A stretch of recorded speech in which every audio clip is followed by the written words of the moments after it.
Good evening and welcome along to the Blues Brothers podcast, the alternative Rangers podcast. Jodie Foster never returned for the sequel, but Danny Rule's Rangers did, as they pulled Dolly the sheep scants down for the second time in the space of a week. The Dons fans threw everything at it on Sunday, quite literally. Homoerotic Ian Jess banners, juice cups, unsavoury chants, but sensationally spat the dummy when Nico Raskin gave them a taste of their own medicine. As Rangers make strides on the park, we have been busy off it too. A new CEO arriving from Paisley, players continue to be linked left, right and centre in the January window, and a new midfield arrival from Sturm Graz already looks a touchy class. Friday night football this week will see his host Annan in the Scottish Cup, a tangible chance at silverware this season to keep the momentum rolling on. Joining me to discuss all that and more, my very good friend, Mr. Ross Clark. Ross, how are we, mate? Very good. I'm very good, my friend. I've had a busy start to the week, mate. So it's been good. Not as busy as Rangers and the transfer activity that seems to be going on about the place. Not working as hard as them, Davie. How are you? I'm doing all right, mate. Another week on the recovery ladder, mate. So we'll see how it goes. Interesting you touch on transfer activity. So it's maybe a good place to start, mate. The arrival of Tucci Chukwani or Tucci Chukwani, however you pronounce it. I'm sorry if I'm butchering that there. But I'm going to call him Big Stanley, mate, as I said on Twitter, after Big Stanley Tucci. So that'll do for me, because I think Tom Commentator will probably struggle with that one going forward between now and the end of the season. If you listen to the boys' interview with Rangers TV, he said pretty much along the lines of something that I like to hear from a player. He says, I'm not a 6, I'm not an 8, I'm not a 10. I can play all the positions. I'm a good player. And I like that sort of arrogance and confidence, mate. Good players should be able to play anywhere. I think you get that for Dujon Sterling. He is somebody that can play anywhere along the back four, mate.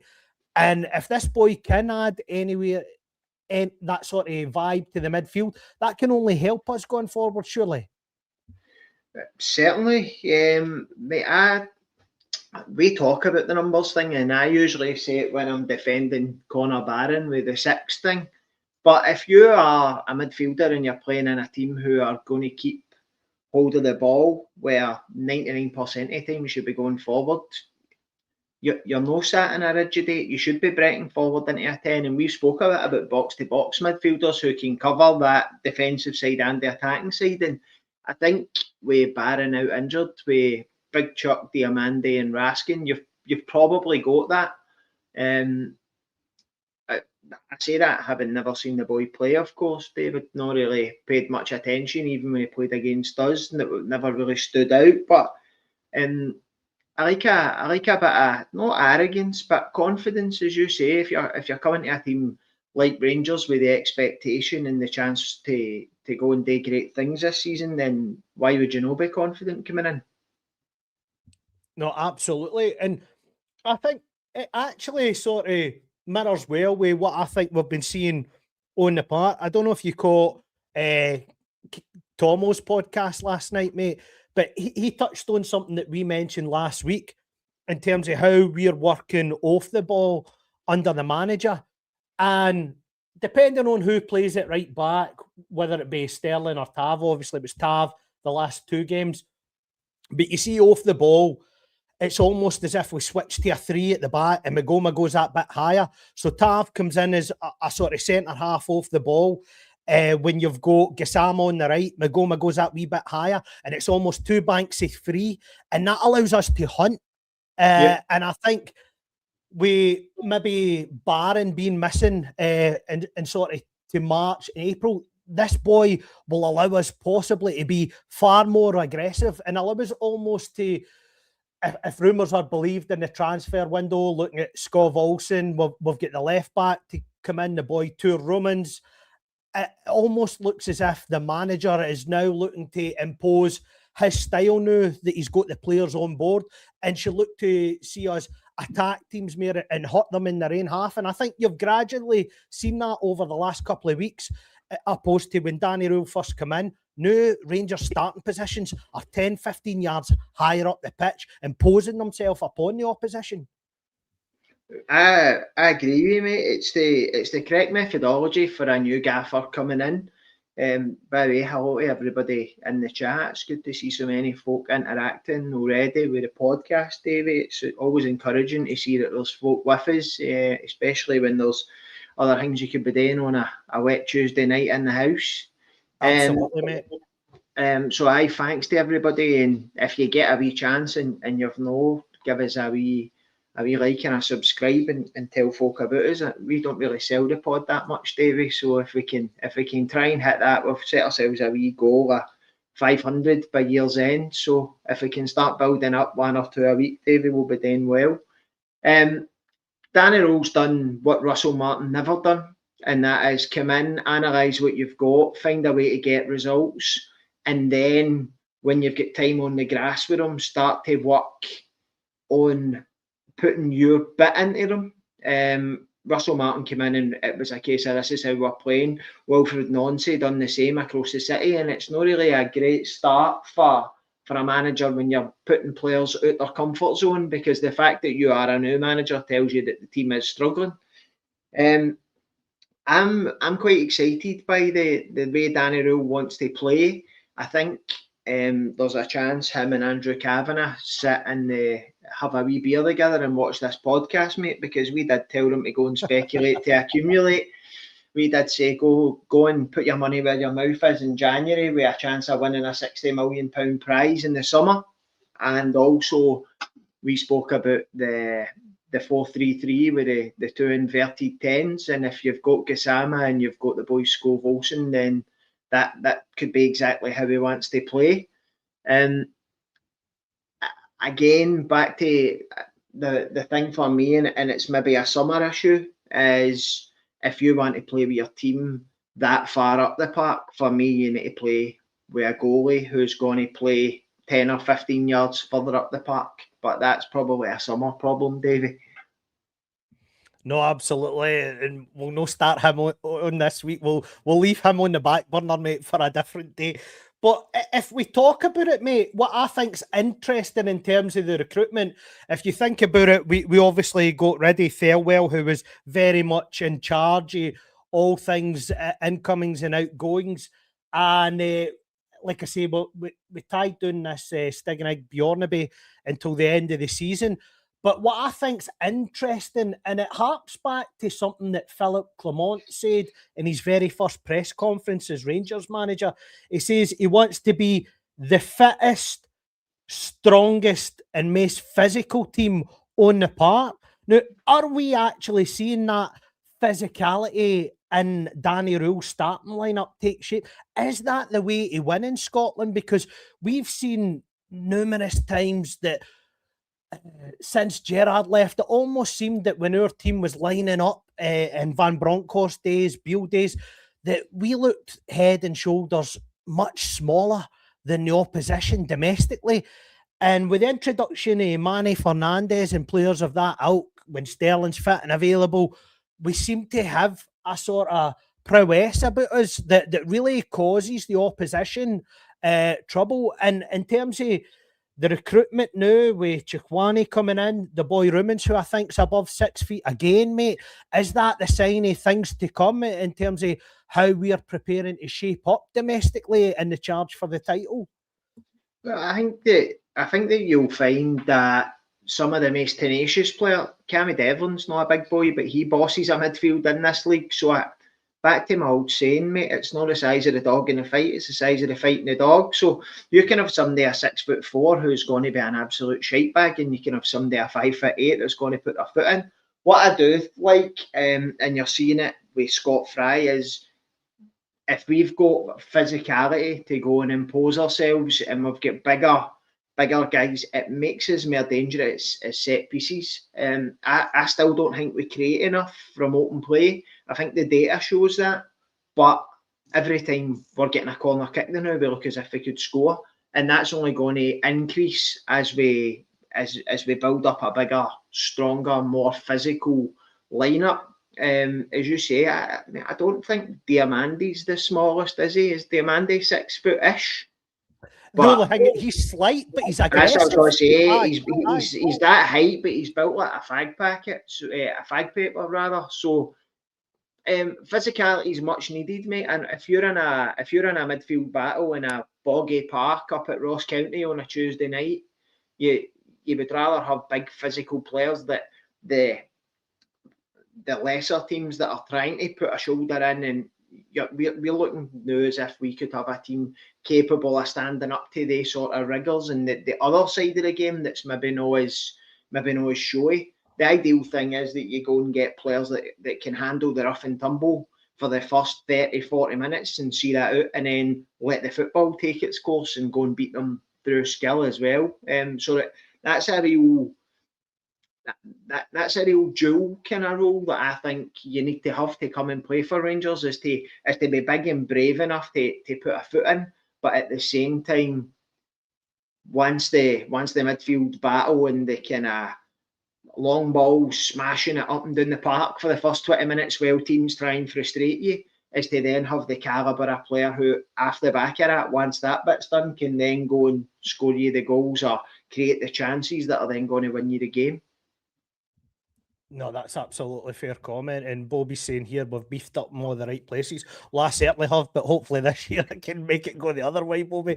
I'll need to go on the Manjaro. But obviously, Ross, the manager, as you already alluded to, it's almost like you can see now going forward what he wants today. We did speak about almost going back to the Gerrard formation, in the sense that I actually think it brings you success in this league because it makes you combative against teams that like the battle, but also can make you hurt teams, and it floods the middle of the park. And I think if you dominate games in the middle of the park, 9 times out of 10 you come out on top.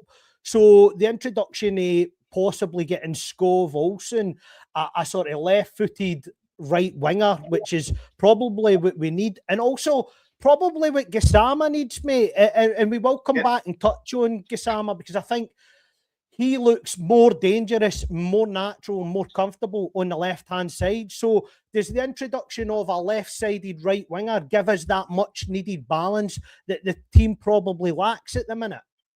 I think we spoke about it, mate, when we spoke about Ant-Man and him being right-footed, but didn't have the space to run into down the line, so he's just running into traffic. But when he's running in there and he's right-footed, it's a pass back or a pass across is the only ball that's on. If you've got somebody on the right who's going to cut in on the left and be able to go forward as opposed to going in and having to turn back, that makes all the difference. And on the other side, you've then got Gassama, who is predominantly right-footed, that could come in after the left. So you've got the option then where you can narrow the game. You can bring the game in and narrow, and you also open up then for your fullbacks to get up the park because they're not occupying the same spaces.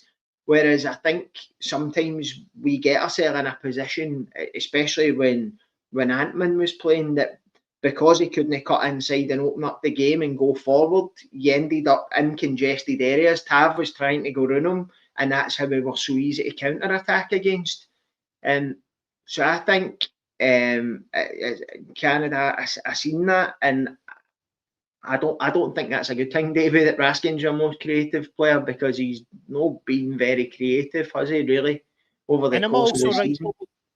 And I'm also right that Joshua Barry said that he's 17th, or was it the Blair Malloy, that he's 17th in terms of the league's most creative player. So if he's your most creative player, but he's actually 17th in the league, it just actually strengthens the fact that how impressive it has been for Danny Rule that he's managed to get so much output and input for this team in regards to that, because we have lacked that blend of creativity in the midfield. I think nobody would argue that they work hard. Well, certainly since Russell Martin's left, they've definitely worked hard, but there is almost that creative blend missing. So what I will ask you then, Ross, is if the recruitment goes along the way that we think it will, does that mean that we could see Mikey Moore come in and play as a 10 and it will almost go back to 4-2-3-1? You've got hundreds of options, because Mikey Moore is best in the 10 role. I think we can all agree on that. And for certain games, potentially, where the issue is, if you're buying two inverted wingers who also want to play in that 10 role, then for me, Scott Wilson will play the majority of games, but you've got Gassama and you've got Moore who can alternate, and you're two very young players.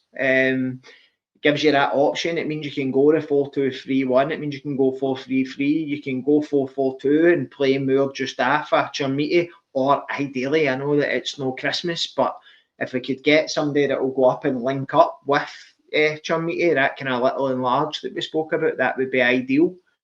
And on the comment you've got up for the sniper, and how good is it to have the sniper in the chat? I can't believe we podcasted for 3 months and he couldn't find us, Davie. That's wild. He's the man who is on every Rangers pod at all times.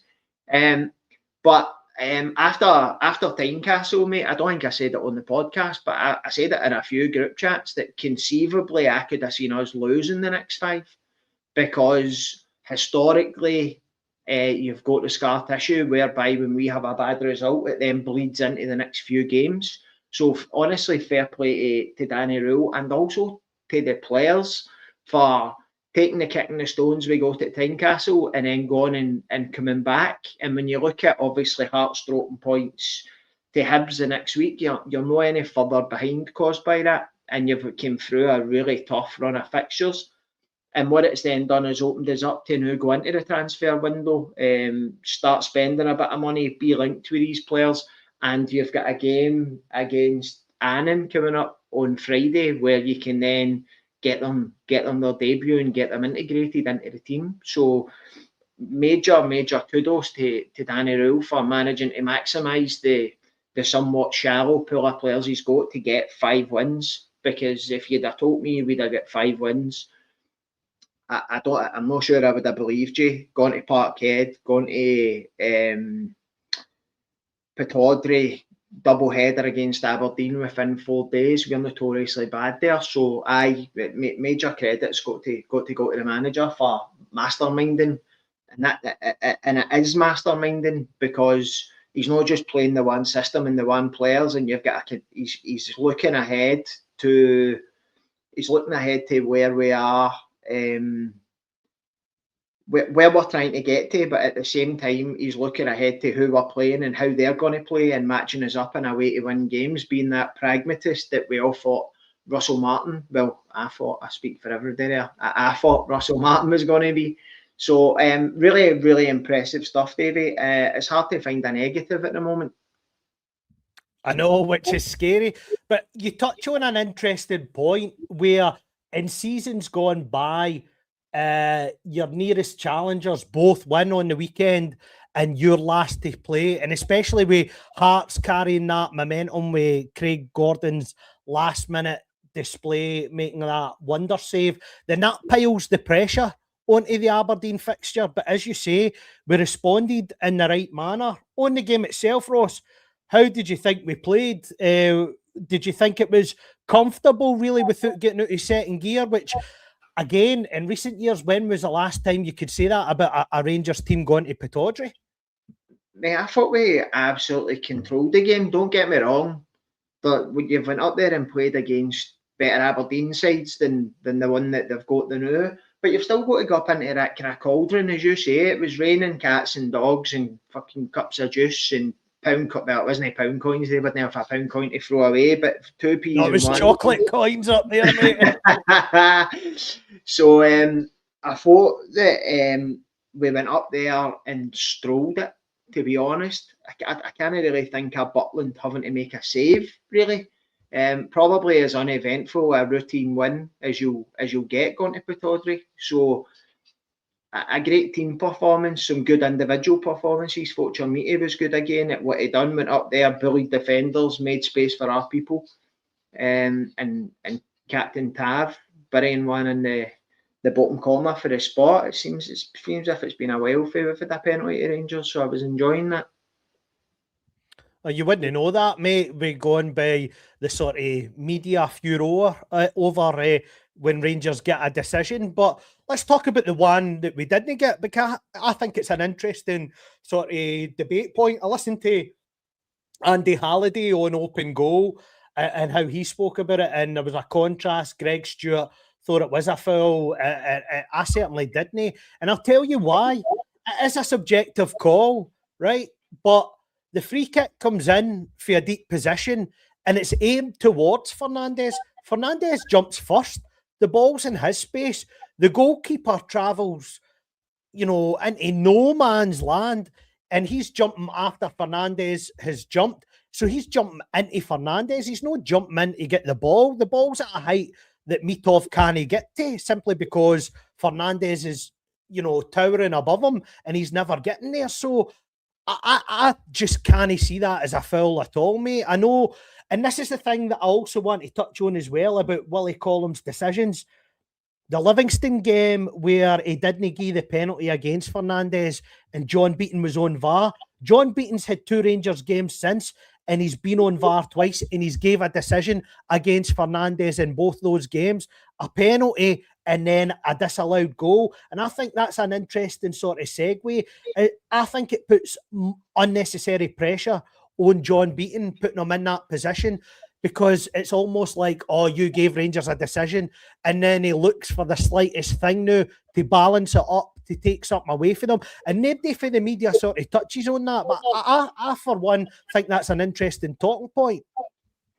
Davie, the problem you've got is, see the pool refs in Scotland, it's so poor, so shallow, so bad that they do get recurring games, because there only is maybe 3 or 4 that are seen as being a high enough level to manage these games and be big enough personalities to deal with it. On the Fernandes one, where I don't understand the decision, and by the way, I'm one of the people who said last year when it was Tony Watt on Jack Butland can go with his hands, he punches it in his own net, and I said that we got away with one. So I'm not talking I'm not talking for a place of bias here where I'm saying, oh, because it was against Rangers. See, when Mitov comes for that, he's off balance, he's flying through the air with his 2 horns.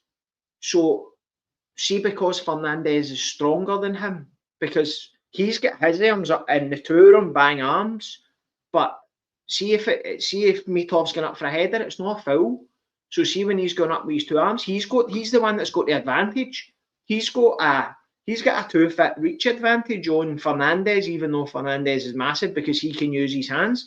See if he can come with his 2 hands and Manny Fernandes is jumping to head it and he's got 1 arm out, then Mitov's the one who's ran for his goal line out. He's got all the impact. He should be taking Fernandes out the game. Any goalkeeper will tell you, come with your knees, come with your knee up, make sure you don't get hurt, go right through the striker. But because Mitov has come so late and he hasn't came with any conviction, because he's absolutely torrid as far as I'm concerned. He's a goalkeeper who comes for everything but doesn't really get to anything. Davie, he's one of the goalies. So for me, Fernandes gets there, but Mitov's the one that's got all the momentum getting into the challenge, and Fernandes just blocks him away. So Mitov's looking for it as well, because he knows he's not getting there.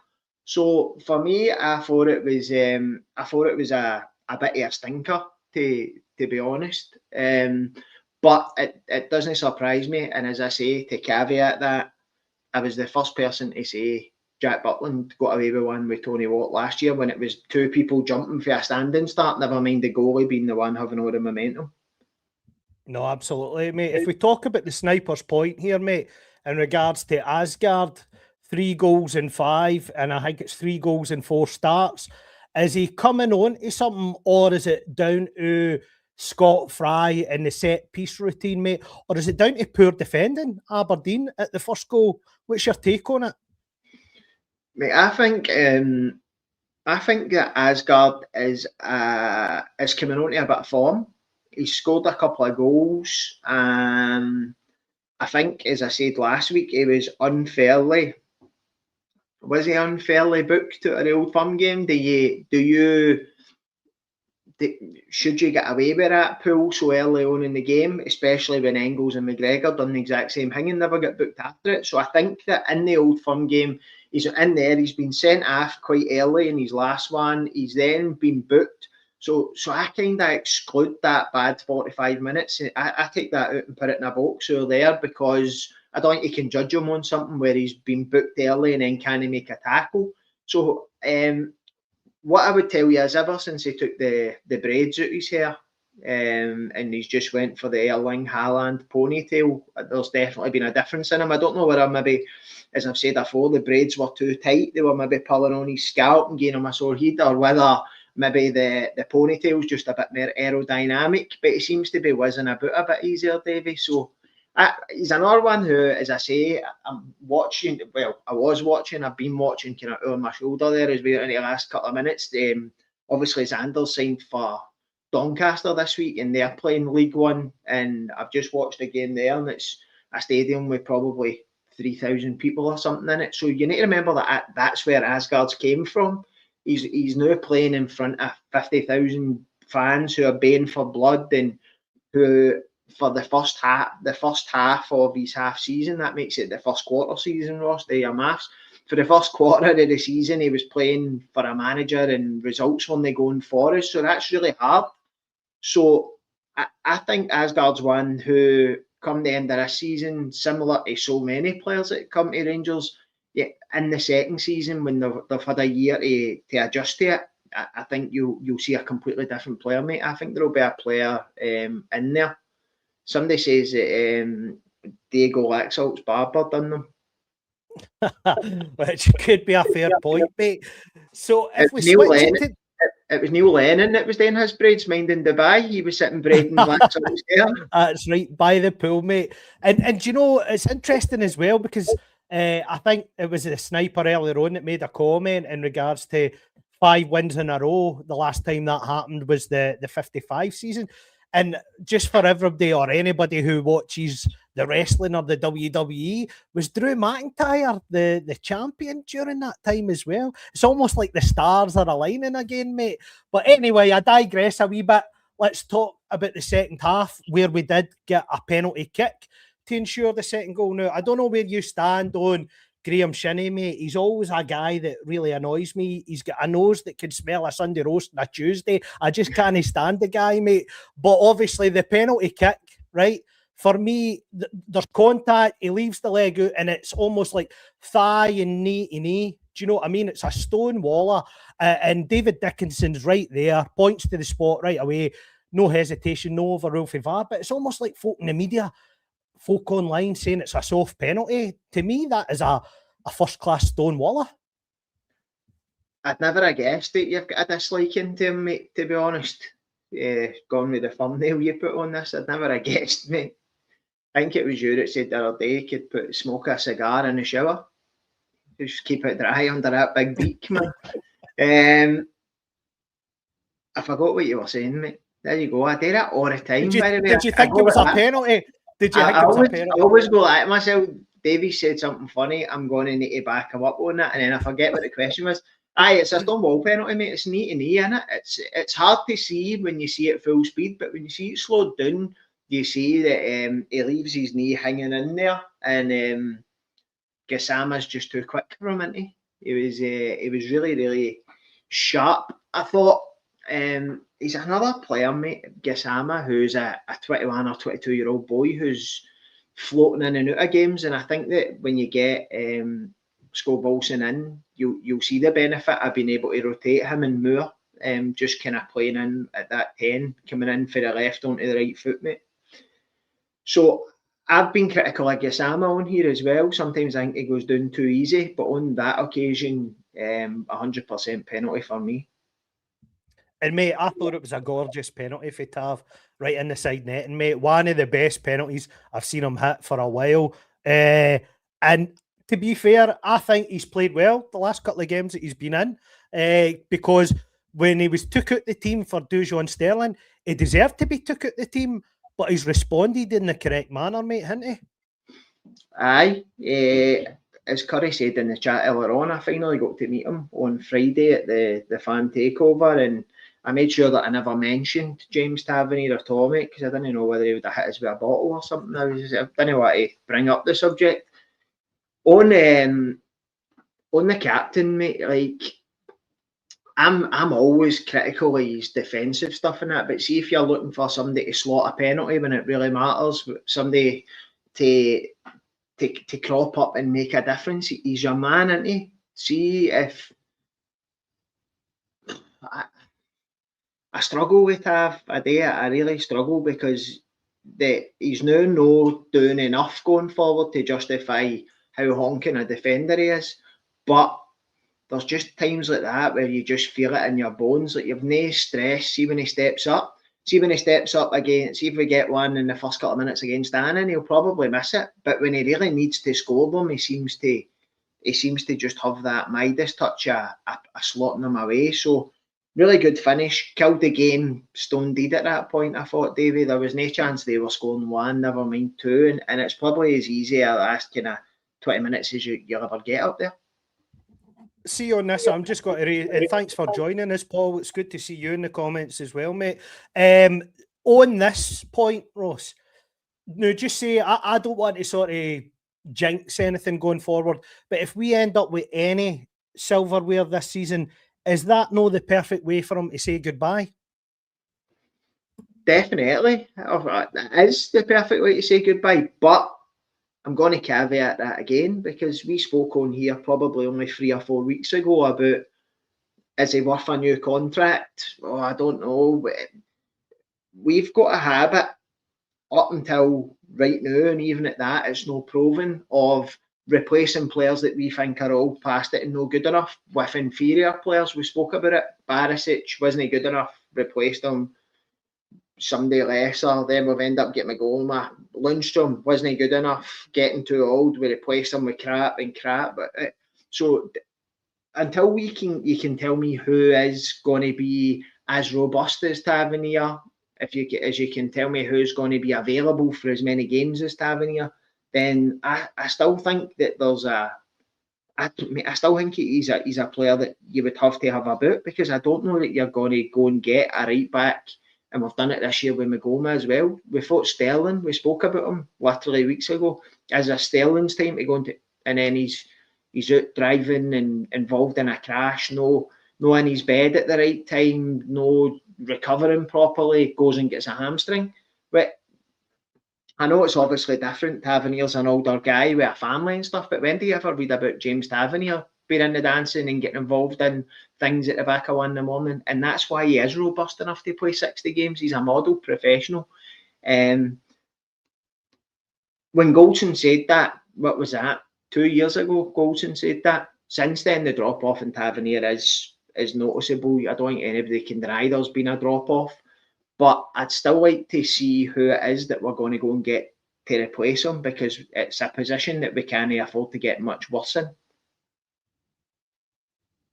No, it is interesting. I just think, see, there's something that I think Rangers players in years gone by have found, that sometimes you can stay a season too long. I think all the legends of the 9 in a row era, you know, guys like McCoy, Jury, Stuart McCall, Ian Ferguson, and don't get me wrong, Jury and Ian Ferguson stayed on another year and won a treble again after that. But sometimes you go in the trenches too many times and it takes that much out you.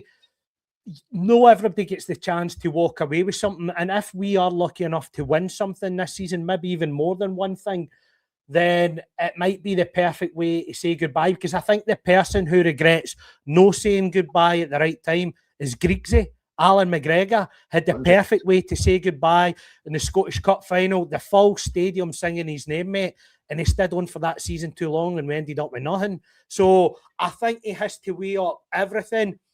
And of course, it will be Tav's decision as much as it will be the manager's decision. I can't see Rangers doing sort of an injustice to Tav now that we've integrated him into the Hall of Fame and everything. So there will be talks whether he's on reduced wages or whatever. But I just think if he's given the perfect way to say goodbye, he should maybe just take it. I think he will, mate. To be honest, I think he will. there's so many people who do it in every sport. You see it in every sport. You see it in boxing. You see it in football. You see it in tennis. Players who have been up there and they come on the decline, and everybody else can see it, but they stay on for that extra year too long. I still cringe when I look at the Alan McGregor that was playing for us in his last season up at Ross County when he dropped 2 in. And I hope that Tavernier doesn't do that, but I also hope that we do our homework and go and sign a right back who is going to be able to replace what we're losing. But potentially we marry a defending heat and an attacking heat and go and let our attackers do the work in the final third. No, it's an interesting point, mate. And just on that, would you bring the role given that Sterling has had his wee setback, albeit the manager says he should be back in a couple of weeks? If he can get one, I don't think. Where do you stand on Giga playing as an auxiliary right back if you're struggling, mate? Never seen him there, mate. I wouldn't actually be that bothered, mate, if I never seen Giga in a Rangers jersey again, because that will tell me that Fernandez and Suter are still playing well and still managing to stay fit. If they two are fit, they play every game for me. Yeah, Giga's been a failed experiment. We've went and got a guy who went for big money. We thought we could bring him up here and he would stroll it and continue to develop. And he's one of the people we're talking about. So he's probably about 6'5" or something, but every time he puts on a Rangers jersey, he shrinks to 4'5". So no. And in short, no, Davie. I don't know if you were trying to wind me up or what there, but definitely not. Giga right back is not an option for me, mate. No. As my dad would say, Giga right back in the dressing room, mate, and that's where he should stay. So if we talk about Friday, mate, and the Scottish Cup campaign kicking off, a home game against Annan, how do you see the team lining up, mate? Is there any young guys that we might see get a chance? I know, as we said a couple of weeks ago, I hinted that depending on who would take the Kilmarnock job, I could see Finlay Curtis going to Kilmarnock, and as it transpired, Neil McCann's took it, and it looks like Finlay Curtis is in talks there.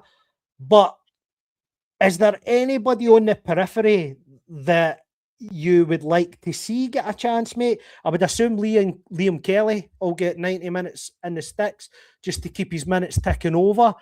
But do you expect the guys like Barami, if he's fit and available, to get a chance? Kieran Dowell, Rabi Matondo, these guys to play on Friday night? I think there's a good possibility Rabi Matondo gets 60 minutes. Your new left back should play.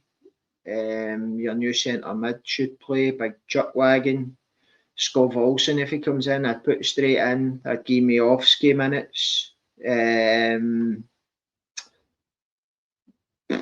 I'd give Max Aarons minutes at right back. Danilo? I would rather Miovski got minutes than Danilo, mate, and I don't want to see the Danilo playing centre mid experiment ever again in my life. Thank you very much. Lyle Cameron, I'd like to see getting some minutes. I think that would be good. I think who else? The young boy. Ant-Man, he did make a surprise inclusion on the bench yesterday, mate. Oliver Ant-Man.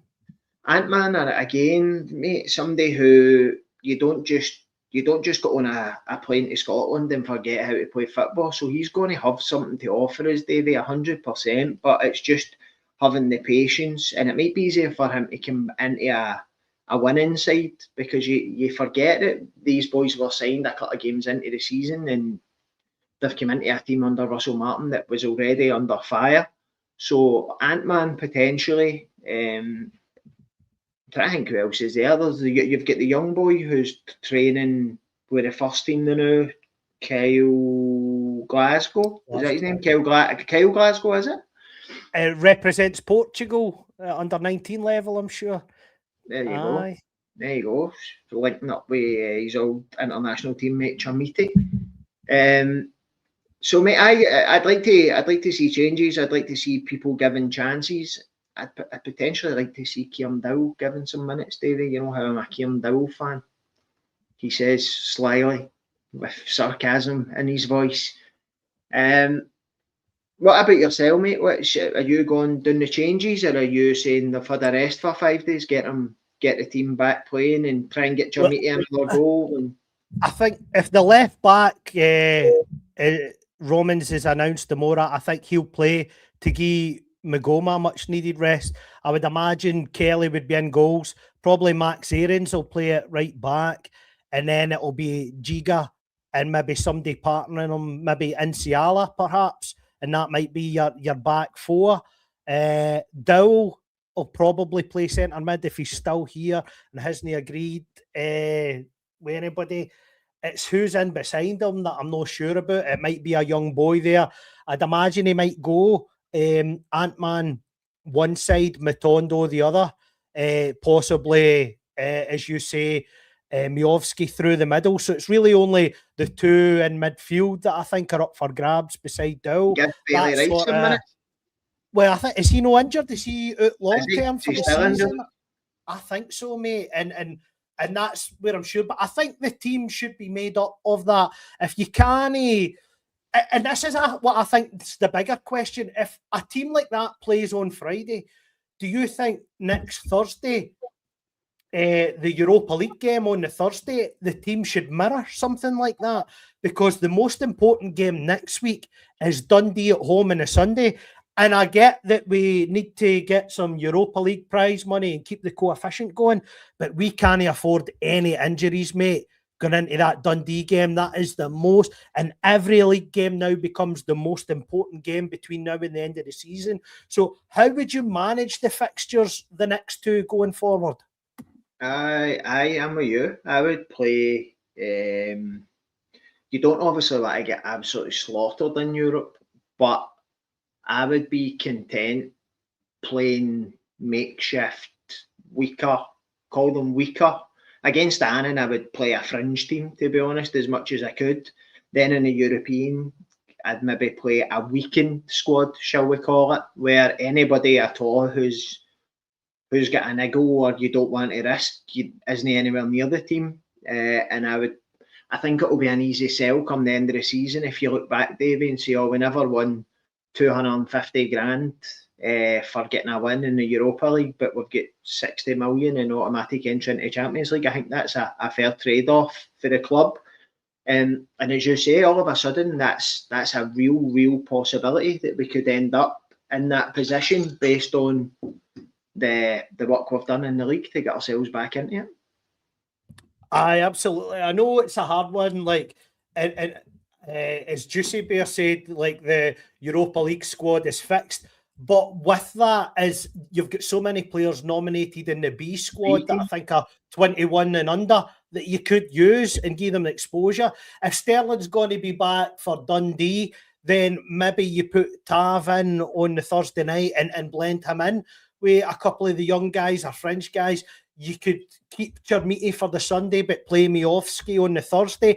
I don't think that we should use a full strength squad, but it's an interesting point and it's an interesting debate to touch on, because I think we need to be looking ahead this early and saying that Europa League fixture is almost that, and Porto away the Thursday after it are of a massive inconvenience to us now, because our league title challenge now and applying the pressure to Hearts is the most important thing between now and when we play them on February the 21st. We can't lose any momentum or any points gaps between them and now. If anything, we have to try and close the 6 points and hope that, I know it's 3 at the minute, but they don't stretch it to 6 with our game in hand tomorrow night. Aye, and then the next weekend you're looking at our two closest challengers playing each other, where for me you're hoping for a draw in order to close the gap on Hearts and extend the gap on Celtic. A draw would, I've seen a few people saying that they fancy Hearts to win that and move further away from Celtic. For me, a draw would suit me lovely, because we need to hunt Hearts down. I hope Hearts lose every game from now to the end of the season, to be honest. It's interesting.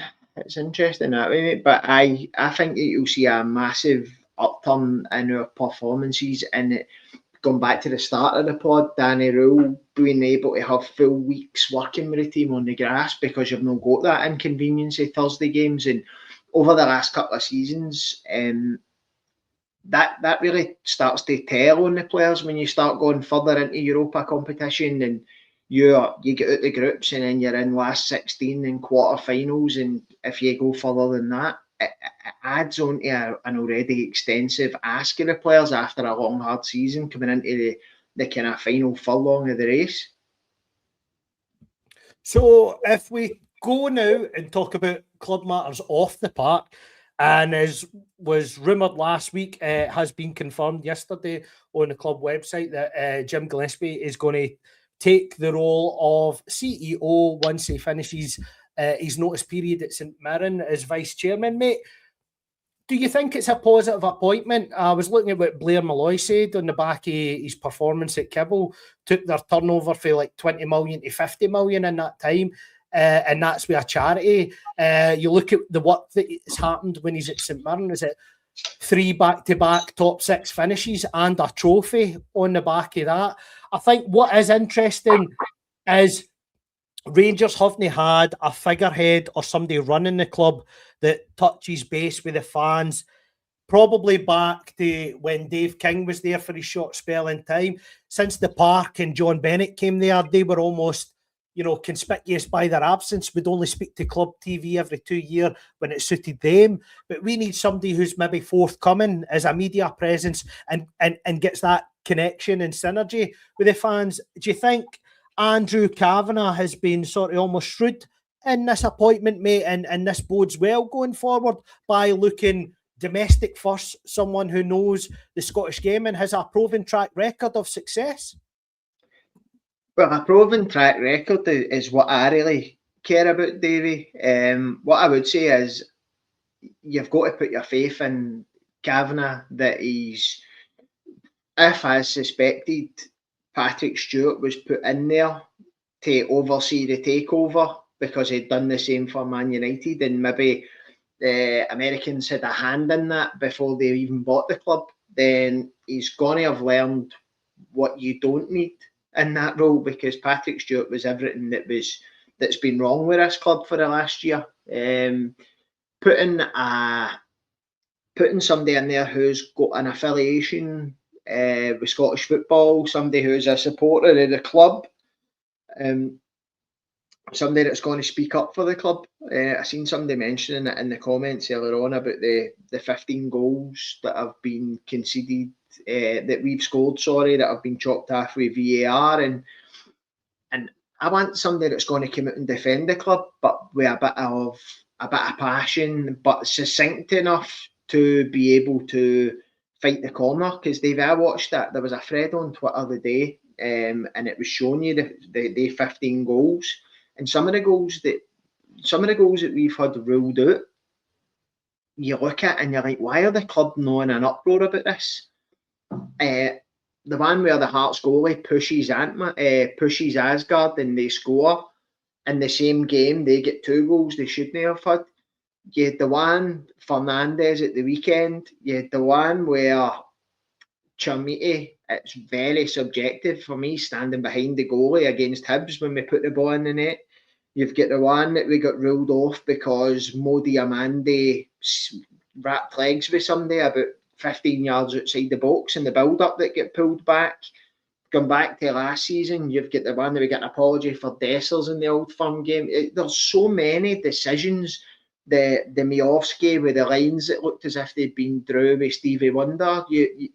So there's so many decisions going against us, and I think that having somebody who's got an affiliation with Scottish football, knows the landscape, knows the media, knows the right people on the SPFL board and stuff like that, but also has a fondness for Rangers, because Patrick Stewart to me was somebody who seemed to have a disdain for Rangers and our fans, and we were meant to just appreciate the fact that this wee guy had appeared here, and we were meant to be so happy that he was here. So for me, Andrew Kavanagh can't afford to get it wrong this time. and you've got to put your faith in them that this is the right appointment for the club at this time. Let's touch on Andrew Kavanagh, mate, because I think he has made some decisions that he probably regrets. I always am of the opinion that if you're the owner or the guy that's leading the consortium that's got the majority of the shareholding, that you've got to be a big decision maker yourself. I think his first mistake was no bringing in his own man to run proceedings for him, and I think he learned that the harsh way. Now he's went and got his own guy. He's almost putting his money where his mouth is by the moves that we're making in the January transfer window. He can't be accused of no backing his managers financially. He certainly put the finance up to sort of assemble a team capable of challenging for the title.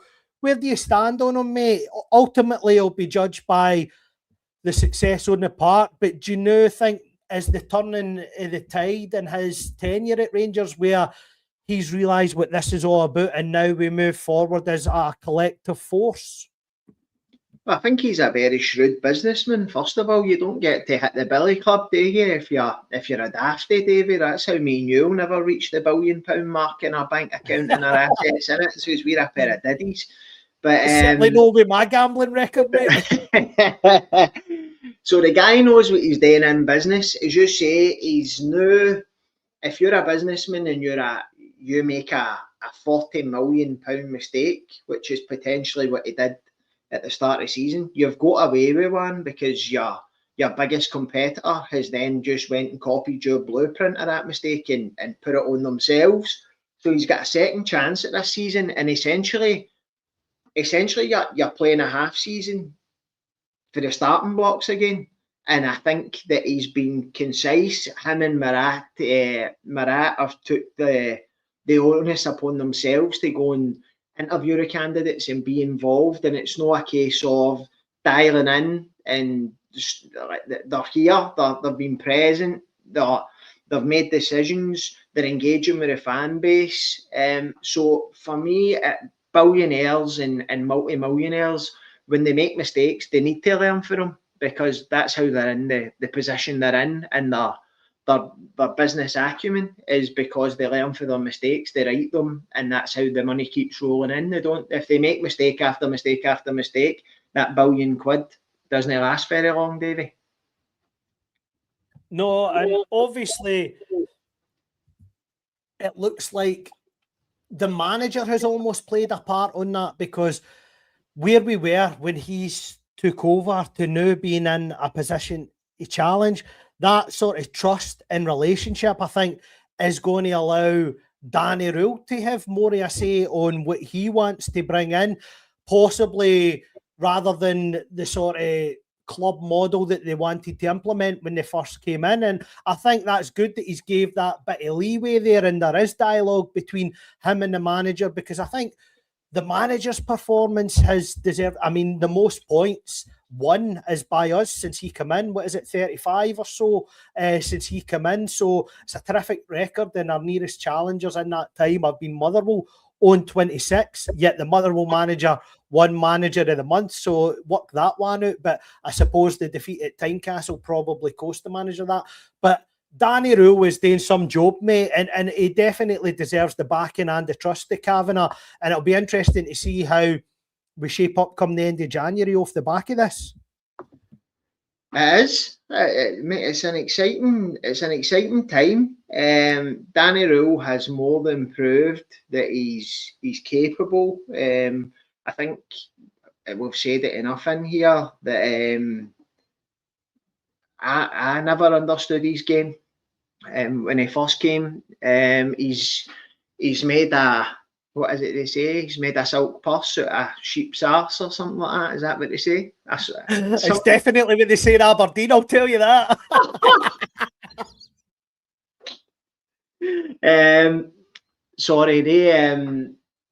He's worked well with the tools he's been given, and now he's been able to go and buy some shiny new toys for himself. So for me, I put my faith in Kavanagh. He's we said at the very start of the season, Davie, he's put enough his own readies in to buy a seat at the table and get his feet under the table. So we need to trust him. We need to trust Rowe. We go and get the players in they want.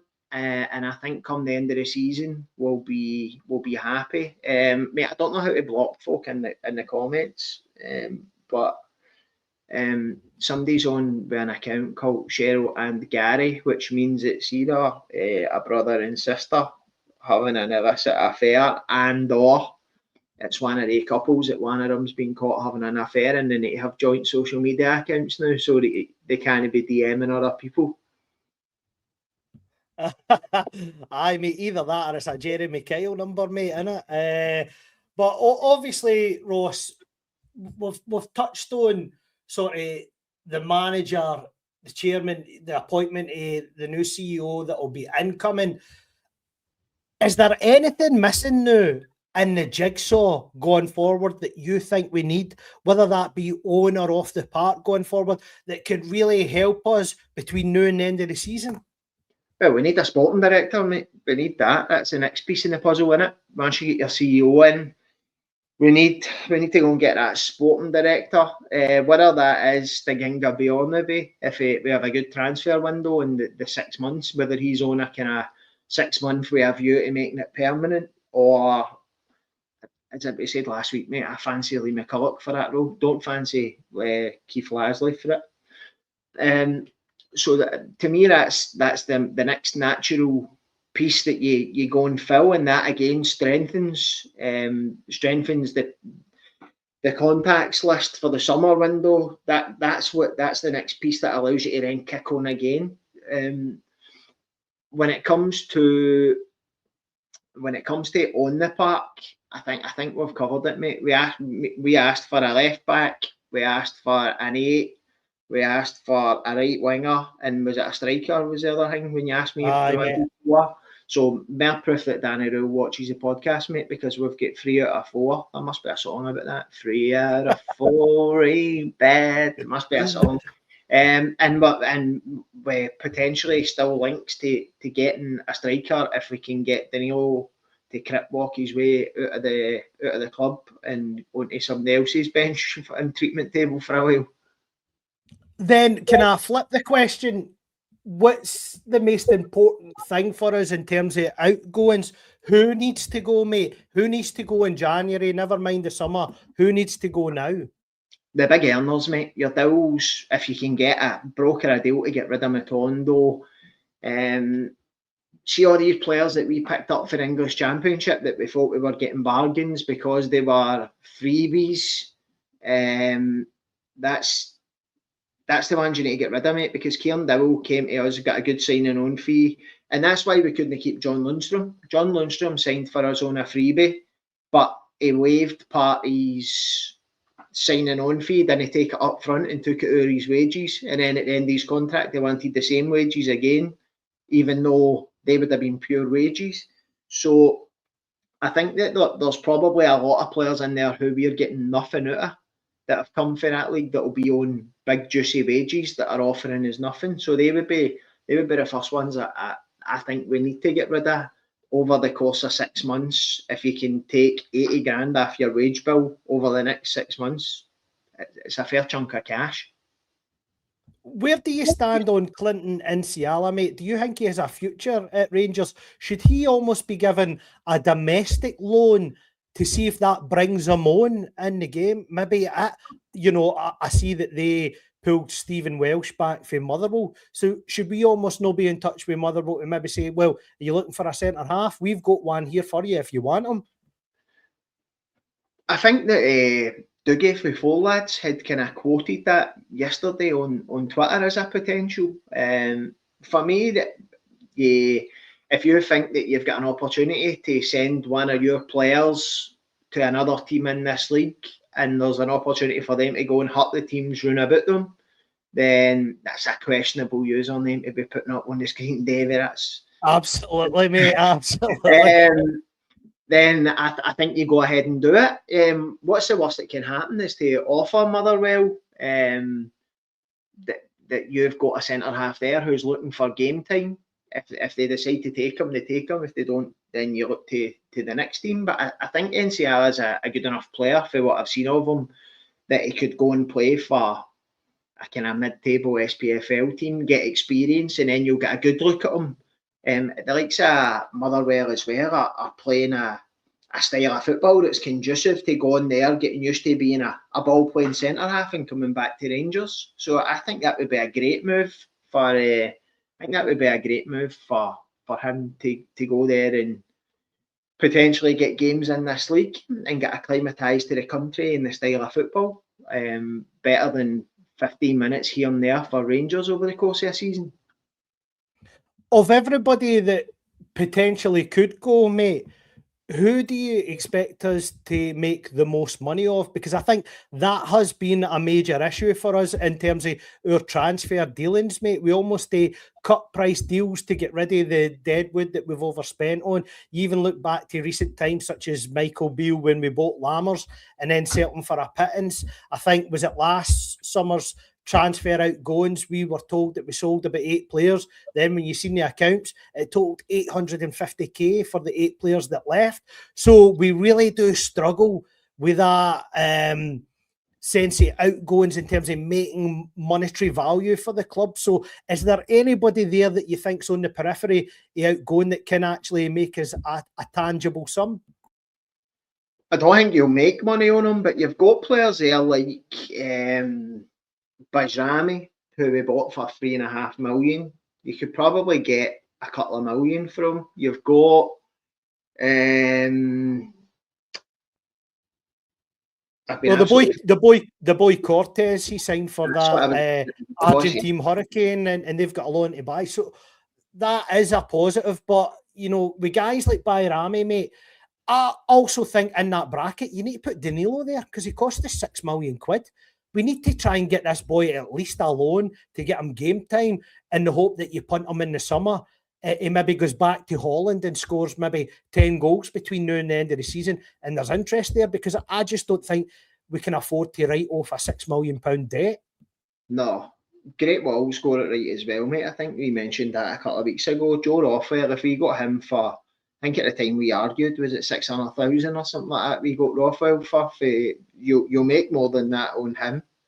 Somebody that's in the championship that's maybe looking to push for the promotion places or something will give you £1 million, £1.5 million for him based off his history down there and experience of going up through the playoffs twice. Danilo is one of the ones, Davie, isn't he? He's one of the players who injuries for me have done him. It doesn't look as mobile. It doesn't look as sharp. It doesn't look as agile as he was when he first arrived. He's not hit the ground running. He's not had a sustained run of games to really see. And he's one who, coming in at £6 million for Holland, will be on a pretty penny as well. So potentially, if you can get £1 million for him, is it worth taking it if he's not going to play any part rather than paying the 25-30 grand a week, whatever he's on, in order to keep him when he's not playing any football?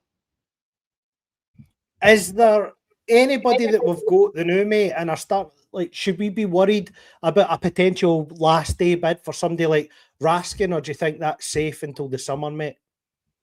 I think that's safe until the summer. I don't think, even if there was a bid come in for Nico Raskin, I don't think you'll get a bid of 20-25 million that Rangers are going to say no, we can't say no to that. And I also don't think, with it being a World Cup year, Raskin would want to move in January and have to go and then try and settle into a new team for 6 months to hope to be on the plane to the World Cup with Belgium. So I think that the likes of that's pretty safe. Diamandi's maybe one who you might get offers for, but I think it'll be good to have him and Antman around for Big Chuck Wagon, because I believe they all played together, so they know each other. So that might be good for the settling in of the new midfield destroyer. So, mate, I don't really think there's anybody right now But how many times have we said that before, David? The reason Celtic get a premium for some of the shite they sell is because they've had big shiny things up above their head, and we've got a chance to go this summer, and then potentially move on a Raskin after a good World Cup and winning a league title. You've got the potential to go and move on a Diamandi. You've got the potential to go and move on a Gassama. The player trading model will really kick in for me once we get to the point where we are winning games and you're trying to sell people off the back of a real productive, successful season, rather than ones where the other horse in a 2-horse race have won the league by 14 points, because that really takes the shine off it, how good the players have been domestically. And I think that is a good place to end proceedings tonight. Thanks, everybody, for joining us on the comments and on the live stream. There's some cracking numbers there, mate, tonight. So we hope you'll all join us again next week. It just leaves me to say it's good night from him, and it's good night from me. Good night.